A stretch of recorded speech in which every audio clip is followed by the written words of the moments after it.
तो फिर आज ना हम बहुत ही हेल्दी दाल के पराठे बनाएंगे। सबसे पहले ना हमें आटा चाहिए होगा। आटे के अंदर जीरा, गरम मसाला, नमक और अजवाइन डालनी है और फिर ना हमें पेस्ट बनाना है प्याज, मिर्च, अदरक और लहसुन का। फिर दाल डालनी है। फिर हमें ना इसका डो बनाना है अच्छा सा, हल्का हल्का पानी डाल के, क्योंकि दाल के अंदर ऑलरेडी पानी होता है। फिर जब इसका अच्छे से डो बन जाएगा ना, फिर हमें इसका जैसे हम सिंपल रोटी बनाते हैं ना, वैसे ही हमें इसको बेल की रोटी सी बनानी है।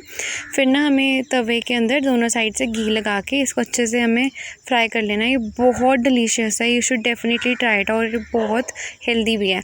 For more such videos like share subscribe for more.